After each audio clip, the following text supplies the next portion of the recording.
Bonjour à toutes et à tous, bienvenue sur KTV, Kwezi FM, le 106.9 pour un temps de parole, toujours en direct à la radio et à la télévision. Il est avec nous, on vous l'annonce depuis ce matin, c'est Olivier Noblecourt, délégué interministériel de la prévention et de la lutte contre la pauvreté des enfants et des jeunes. Il est avec nous. Monsieur Noblecourt, bonjour. Bonjour. Merci d'avoir accepté notre invitation. Vous avez commencé votre tournée à observer Mayotte. Hier, on l'a vu dans la presse, vous étiez du côté de Manga Télé à Kawini. Là, avant de rentrer dans le vif du débat, dans le vif du sujet, qu'est-ce que vous avez ressenti à ce moment-là?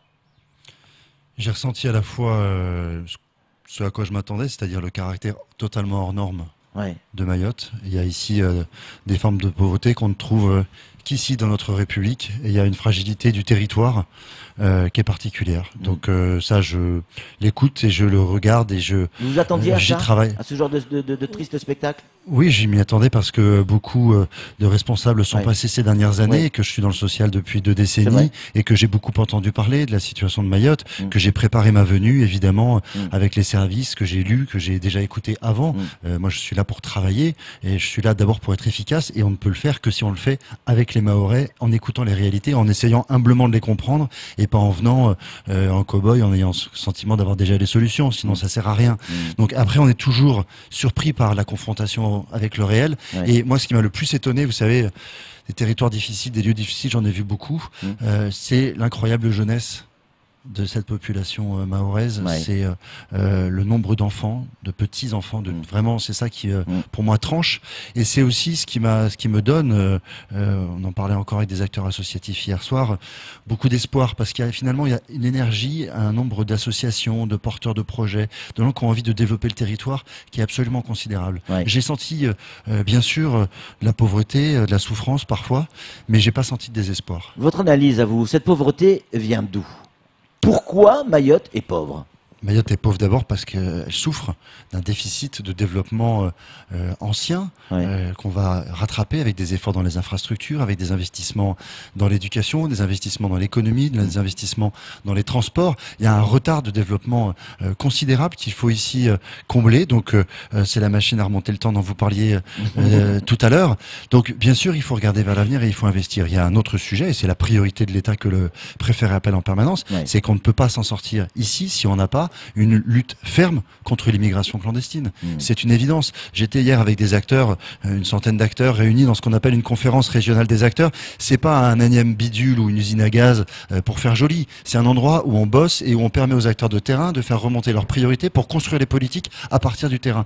Il y a un responsable associatif qui disait il faut qu'on ait ici à Mayotte un horizon saisissable, qu'on arrête d'avoir des politiques publiques où on a toujours le sentiment que dès qu'on peut y arriver, le truc nous file entre les doigts, parce que finalement le territoire, tout le temps, parce qu'il y a la natalité qu'on lui connaît, parce qu'il y a les problèmes migratoires qu'on lui connaît, et ben, quels que soient les efforts des politiques, tout ça, ça sert à rien, parce que c'est toujours plus difficile demain qu'aujourd'hui, et aujourd'hui qu'hier. Donc c'est là-dessus qu'il faut être en capacité d'agir. Le préfet mène une action déterminée que je veux saluer, et sur la lutte contre l'immigration clandestine, j'ai rencontré les forces de l'ordre, les forces de police. On peut pas ici ignorer cette question de la pression migratoire qui est absolument essentielle, et sur laquelle l'État prend ses responsabilités avec beaucoup de détermination et des premiers résultats. Il y a aussi des questions de sécurité pour les Mahorais aujourd'hui. Et là aussi, je peux pas dire que, et je suis là depuis trop peu de temps pour avoir un avis définitif et totalement autorisé, mais ce que j'ai entendu, je suis allé à Kawini, je suis allé à la vigie hier, je suis allé à l'abattoir, j'ai vu des acteurs partout qui m'ont tout de même dit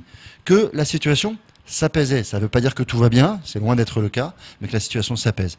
Après maintenant, il y a un travail immense à accomplir avec les acteurs, et un travail de développement par les Mahorais. C'est ça qui compte. Juste avant cette interview, vous étiez présent, on cache rien, on est sur Kwezi. Il y a eu un appel, vous en avez été témoin, un Mahorais qui m'appelle du côté de Mzouazia et qui me dit Patrick, dis bien au monsieur, parce qu'on est très respectueux à Mayotte, dis bien au monsieur que les Mahorais ne sont pas pauvres. Ce ne sont pas les Mahorais qui sont pauvres, mais les personnes qui arrivent de l'extérieur. Est-ce que vous êtes d'accord avec cette analyse? D'abord, je confirme que vous me l'avez dit en temps réel à notre auditeur. Et non, je ne suis pas d'accord. Je ne suis pas d'accord parce que bien sûr qu'il y a un écart énorme entre les Mahorais et un certain nombre en effet de personnes qui viennent d'arriver, et évidemment toute l'immigration irrégulière pèse largement sur la pauvreté, et c'est en effet, évidemment, ce serait absurde de dire qu'il n'y a aucun lien, une des causes des difficultés du territoire, bien évidemment. Mais je dois être honnête, si on ne regardait que la partie strictement mahoraise de la population, on serait toujours au regard de la métropole.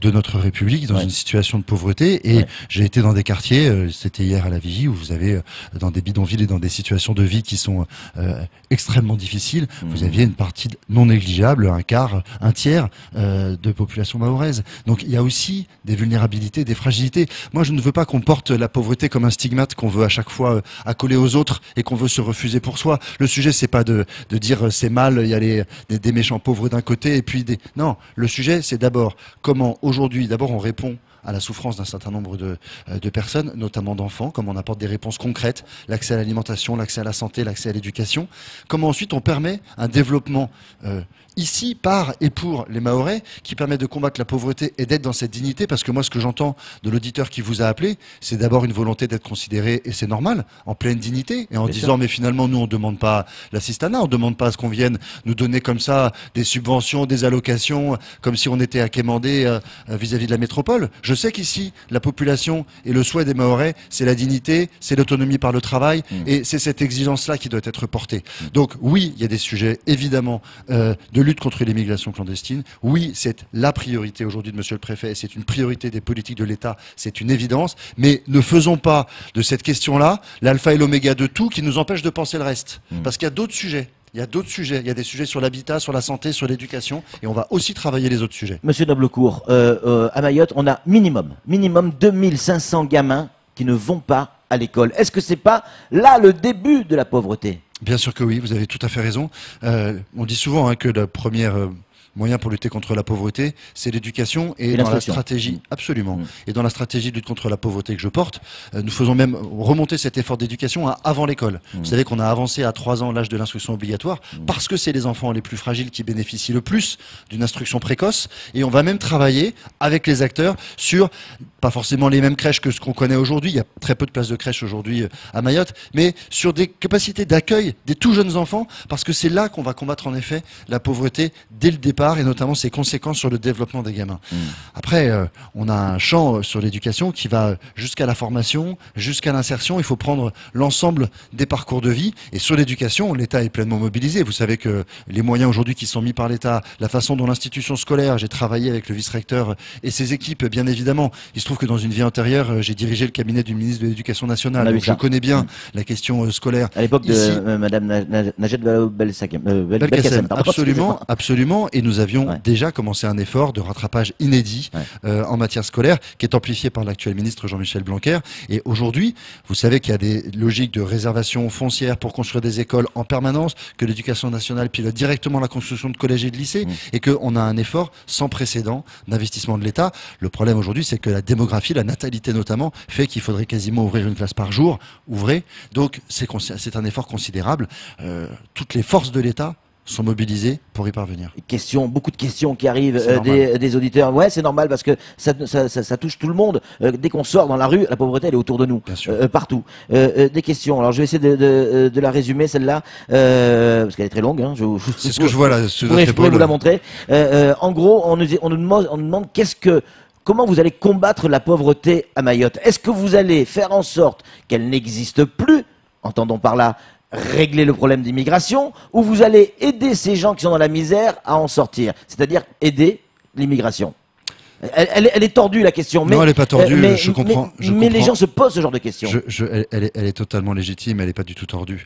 On ne va pas opposer ni les populations, ni les solutions. Il faut faire le en même temps. Vous savez, c'est un sujet un terme qui est très à la mode aujourd'hui en France, en métropole comme ici. C'est-à-dire qu'il faut à la fois aider ceux qui sont là, ici et maintenant. On a à la fois des enjeux de politique sociale qui sont d'abord au service des Mahorais, parce que je rappelle ici que quand même, les droits sociaux, ils ne sont accessibles qu'à certains et à des conditions qui sont difficiles. Où il y a d'ailleurs des questions, j'étais avec des parlementaires qui interpellaient hier là-dessus, de convergence des droits aujourd'hui à Mayotte. Donc là aussi, il y a un travail qui est à faire et que nous allons poursuivre pour les Mahorais. Après, il y a des situations humanitaires dont il faut tenir compte, bien évidemment, mais rien de tout cela n'est possible s'il n'y a pas un contrôle, en effet, et une lutte sans merci contre l'immigration clandestine.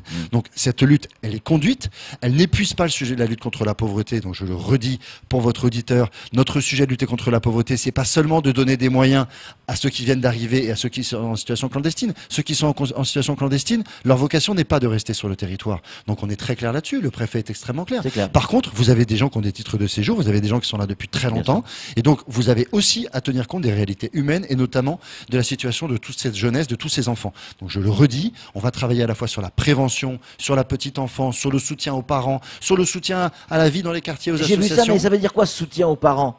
Concrètement, ça veut dire quoi? Il faut créer des structures, monsieur. Aujourd'hui, où est-ce qu'ils vont, les parents? Les jeunes filles qui sont mères aujourd'hui, alors qu'elles sont à peine adolescentes, les femmes qui sont aujourd'hui en situation d'isolement, de monoparentalité, à qui elles s'adressent? Alors, le département fait des efforts. J'étais avec les services du département, avec les élus, bien évidemment. J'ai vu monsieur Issa Abdou hier à plusieurs reprises. Il m'a accompagné, je le remercie, une grande partie de la journée. On va travailler, on va mettre des moyens supplémentaires pour le département. Les services de protection maternelle et infantile, les services de protection de l'enfance, les services simplement de soutien, les centres sociaux. Alors ici, ça peut être des maisons des familles. Il y a d'autres projets. J'ai vu des associations qui accompagnent aussi les adolescents, mais ils ont encore des moyens tellement limités. C'est tellement difficile. Donc, nous, ça veut dire quoi, vous allez ouvrir le chéquier? Pardon pour l'expression. C'est ça? C'est ça que ça veut dire? Mais bien sûr.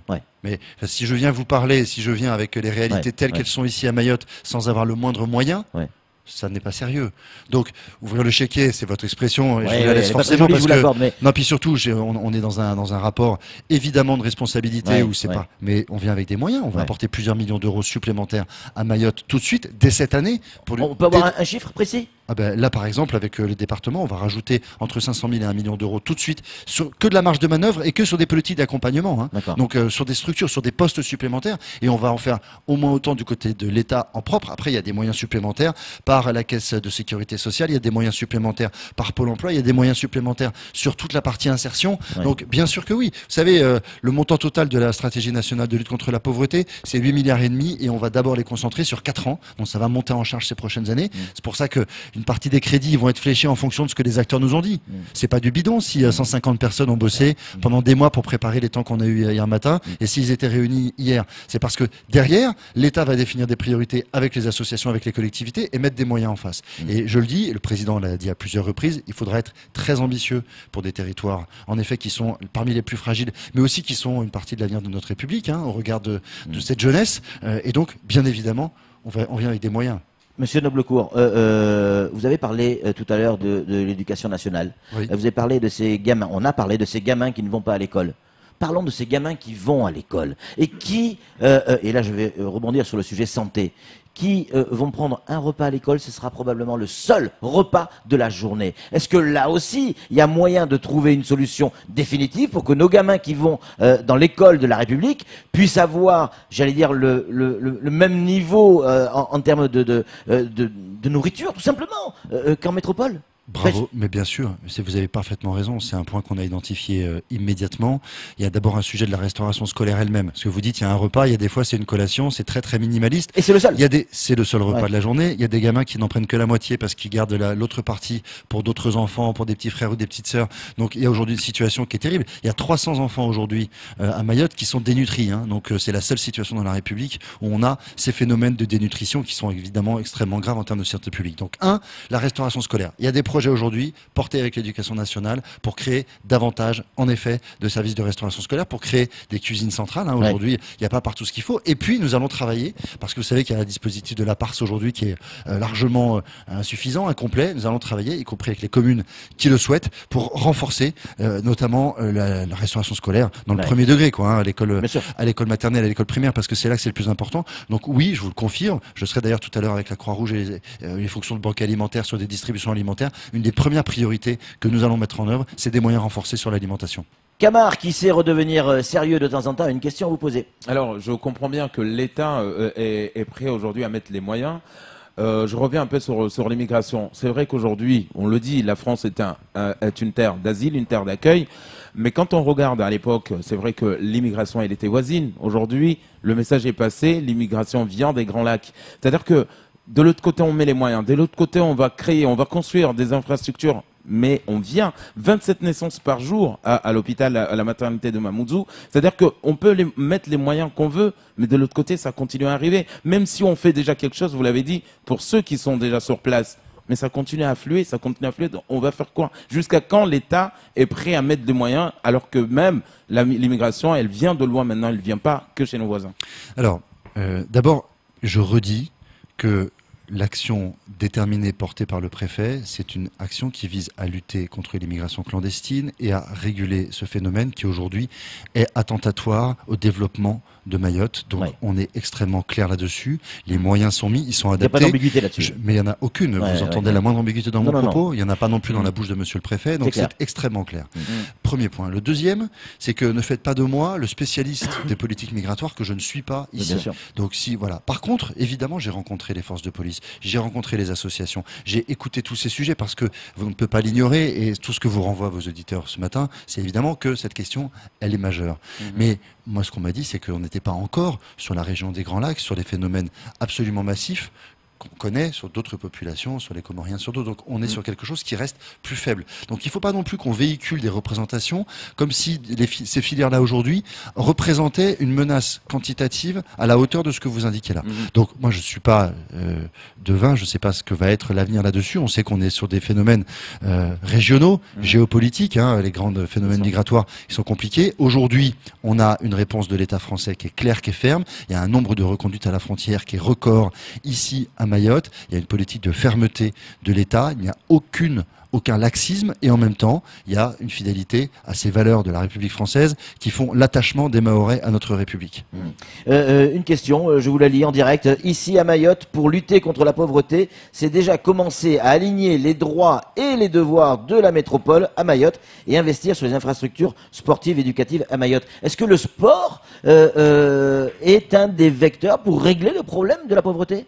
Je trouve que c'est très pertinent ce que dit votre auditeur ce matin, c'est-à-dire qu'il faut à la fois travailler sur l'amélioration des droits, et ça, il y a une stratégie de convergence sur les droits, ça va arriver, ça prend un petit peu de temps parce qu'on est dans cette accélération du temps que vous rappeliez tout à l'heure, mais ça suffit pas, et on peut pas répondre que par les droits, il faut répondre par le développement. Alors, il y a premier enjeu, c'est le développement économique. Il n'y a pas assez aujourd'hui d'activité économique, il n'y a pas assez de création de valeur, donc il y a des enjeux de filières émergentes. On était dans un temps de travail hier autour de monsieur le préfet avec des acteurs du champ économique, du champ de l'insertion. Il y avait d'ailleurs le président de la Chambre de commerce et d'industrie qui était hier à la conférence régionale de lutte contre la pauvreté. Ça, c'est très important que les entreprises se sentent impliquées dans ces enjeux. C'est très important que l'État soit d'abord au soutien du développement du territoire, parce que c'est pas sans développement économique du territoire, il n'y aura jamais de solution. On pourra toujours dire c'est la faute à l'immigration ou autre. En fait, en vrai, on ne réglera pas le problème. Le vrai sujet, c'est le développement économique, et c'est là-dessus et les infrastructures qu'on va mettre le paquet. Après, oui, bien sûr que le sport peut être un élément pour lutter contre la pauvreté, parce que c'est aussi un moyen d'aller raccrocher des gamins, d'aller vers des jeunes qui se sentent éloignés de tout, qui ont que de la colère en eux et qui sont incapables de se mettre dans un registre de règles, de droits et de devoirs. Et qu'est-ce qu'on apprend dans une équipe de foot? Les droits et des devoirs, la solidarité collective. Donc bien sûr qu'il y a des valeurs du sport qui sont évidemment utiles dans des parcours d'insertion. En fait, il faut utiliser tout ce qui est possible. J'ai rencontré hier une association, c'était à la Vigie, qui travaillait sur l'éducation artistique et sur la médiation culturelle. Ça paraît surréaliste, vous êtes au milieu des bidonvilles, au milieu des détritus, et vous êtes avec des associations qui vous parlent des difficultés de l'enfance en souffrance, de l'enfance parfois maltraitée, de l'accès à l'alimentation, et d'un seul coup on vous parle d'accès à la culture. J'ai trouvé ça formidable, parce que bien sûr qu'il y a des gens pour qui c'est l'accès à la culture qui va être le petit fil qui va permettre de retrouver une place dans la société, qui va permettre de reprendre un parcours. La difficulté aujourd'hui, c'est que les acteurs associatifs, ils sont formidables, ils sont nombreux, mais ils sont encore trop faibles. Et donc il faut mettre des moyens pour les accompagner. Un autre regard sur la pauvreté, hein. Vous êtes là pour ça. Un autre regard sur la pauvreté. Évidemment, il y a toujours ces images de bidonvilles, d'enfants, de saleté, etc. Mais il y a peut-être la pauvreté à Mayotte, ça peut être aussi autre chose. Est-ce que vous savez, monsieur Noblecourt, qu'à Mayotte, il y a des gens, et peu importe leur origine, peu importe leur nationalité, qui n'ont pas l'eau courante ou l'eau potable à Mayotte. Est-ce que la pauvreté, elle commence pas d'abord par là? Mais bien sûr, mais j'ai été très frappé parce que là encore, c'est une chose de le savoir dans sa tête, c'est autre chose de le voir, notamment tous les enfants et des femmes porter des bidons, aller chercher de l'eau et sur des pentes où en fait ils redescendent. On a vu des bornes d'eau. Donc bien sûr que oui, c'est les sujets dont nous avons parlé d'ailleurs avec les communes et avec un certain nombre de services publics localement, parce que ça va faire partie des priorités de la stratégie que d'assurer un minimum d'hygiène, d'accès à l'eau potable pour un grand nombre de familles, notamment dans ces formes d'habitat qui sont extrêmement développées. Donc bien sûr que oui, la question de l'eau potable, de la qualité de l'eau, de la qualité de l'alimentation. En fait, il faut en même temps répondre à des besoins de base, à des besoins essentiels qui paraissent être des évidences et qui sont plus. Oui, après, il faut pas non plus. Vous savez, moi, j'ai été élu d'une ville, Grenoble, où il y a 30 ans, les élections municipales, c'était sur l'accès à l'eau potable dans les étages, parce qu'il n'y avait pas les canalisations pour faire monter l'eau potable. Il y a 30 ans, en métropole. Donc, il y a encore des territoires. Donc, à un moment ou à un autre, ces questions-là, il faut les régler. On va les régler. On va avancer. C'est une priorité d'action publique. Et la situation, elle est à portée de main, elle est dans cet horizon saisissable pour peu qu'on tienne un peu ces frontières, qu'on tienne un peu l'équilibre de l'île, qu'on stabilise un petit peu, enfin des îles, qu'on stabilise un peu la situation. Donc oui, eau potable, alimentation, éducation, soutien aux parents, mais sans oublier que de l'autre côté, l'autre jambe, c'est le développement économique, c'est l'insertion, c'est le fait de faire en sorte que les jeunes ne soient pas oisifs, qu'on laisse pas les jeunes livrés à eux-mêmes, qu'on les laisse pas abandonner. On crée dans la stratégie de lutte contre la pauvreté un outil qui va paraître étonnant ici au départ. C'est l'obligation de formation jusqu'à 18 ans. On a plein de gamins qui, après l'école à 16 ans, sont dans la nature. Certains les appellent des invisibles. Sur le terrain, ils sont pas du tout invisibles. Hein. On les voit, les jeunes. Bon, le problème, c'est qu'ils savent pas à qui s'adresser. Il y a personne pour s'occuper d'eux ou pas assez. Dans les moyens qu'on va mettre en priorité avec le département, on en a parlé hier avec monsieur Issa Abdou, nous allons mettre des moyens sur la prévention spécialisée, c'est-à-dire sur des postes d'éducateurs de rue qui vont aller au contact de ces jeunes. Et on va essayer de les remettre dans des parcours de formation. L'État va augmenter l'offre de formation de manière massive, ce qu'on appelle le plan d'investissement dans les compétences. Donc tout se tient. Les urgences vitales, les premières nécessités, parce que malheureusement c'est la situation d'un trop grand nombre de familles ici, les grands enjeux de développement économique et au milieu, toutes ces politiques d'accompagnement des familles, des jeunes, des plus vulnérables. On pourrait parler des personnes âgées isolées aussi, hein, les cocos, bien sûr. Allons-y, allons-y. On a des situations aujourd'hui de personnes âgées qui n'ont très peu de droits, qui n'ont quasiment pas de retraite, qui sont loin de tout. Les CCAS, et je salue leur engagement, se mobilisent pour aller à leur devant. Nous allons là aussi travailler avec eux sur l'accès aux droits. Il y a des droits qui vont arriver, hein, sur le minimum vieillesse et sur la possibilité d'améliorer un petit peu des vies qui ont été souvent des vies difficiles où ils n'ont pas cotisé toutes les durées parce que à l'époque c'était pas pris en compte. Donc on sait qu'il y a une forme d'injustice, c'est là à laquelle il va falloir s'attacher. Là aussi, je le redis ici et je dis pas que je vais ouvrir le chéquier sur tout et que j'ai la réponse à tout. Non, moi je crois pas. Et puis c'est pas votre serviteur qui va régler ça, hein, c'est les Mahorais et c'est avec eux. Donc on va aider les acteurs mahorais du territoire à apporter des réponses. Monsieur Noblecourt, c'est ma dernière question, parce qu'il est déjà 25. Vous allez reprendre l'avion dans pas longtemps, vous allez repartir à Paris. Qu'est-ce que vous allez faire en premier ? Quelle est la première action que vous allez faire? À qui vous allez raconter ce que vous avez vu et qu'est-ce que vous allez faire? D'abord, je vais rendre compte en effet de ce que j'ai vu et de ce que j'ai fait à mes autorités, aux différents ministres concernés, au cabinet du président de la République et du Premier ministre. Et je vais dire quelles sont selon nous les premières urgences. J'ai, avant mon départ cet après-midi, évidemment un temps de débriefing avec monsieur le préfet et l'ensemble des services. J'ai commencé avec eux, je termine avec eux. Je reviens évidemment dans quelques mois. Je vais venir plusieurs fois par an à Mayotte pour travailler avec les acteurs et suivre l'évolution. Mais on ne suivra pas de Paris, hein. Le responsable au nom de l'État de tout cela, c'est monsieur le préfet. Et donc, c'est sous son autorité que la stratégie va être mise en œuvre, qu'elle va être négociée avec les acteurs associatifs, les collectivités. Donc, c'est évidemment par lui que tout passe. Moi, je vais venir simplement à intervalles réguliers pour m'assurer de la bonne mise en œuvre, pour voir avec les acteurs du territoire comment on avance, pour rendre compte. Vous allez faire un chantier, en quelque sorte. Mais évidemment. Mais évidemment. Et vous savez, il y a une chose à laquelle le président est très attaché, c'est qu'on parle pas en l'air, qu'on arrête les grands blabla et les discours. Les gens n'y croient plus, les gens ne supportent plus tout ça. Il vient en juin à Mayotte. Vous allez, les notes que vous allez lui remonter vont certainement servir à quelque chose pour lui, pour annoncer certaines choses. Mais j'espère bien. En tout cas, tout ça, hein, non, c'est pas bien tenté. C'est bien joué. Mais c'est bien joué. Mais en l'occurrence, on travaille avec beaucoup de respect et de considération et pour la réalité parce qu'il y a beaucoup de souffrance. Donc voilà, moi j'ai pas de légèreté et je vais revenir avec d'abord beaucoup de responsabilité, beaucoup de gravité par rapport à la situation et puis une formidable envie d'agir et d'aider parce que moi j'ai vu des gens extraordinaires ici. J'ai vu des gens qui portent sur leurs épaules des actions merveilleuses. Donc on va les soutenir. Merci beaucoup, monsieur Noblecourt. La prochaine fois que vous allez revenir sur Mayotte, essayez de prévoir un peu plus de temps sur Kwezi, parce qu'on a une tonne de questions auxquelles on ne pourra pas répondre aujourd'hui. Mais vous l'avez dit, vous reviendrez. Donc vous reviendrez sur Kwezi. Bien, avec grand plaisir. Merci à vous. Merci beaucoup, monsieur Noblecourt. C'est tout pour ce temps de parole. Tout de suite, la suite de nos programmes.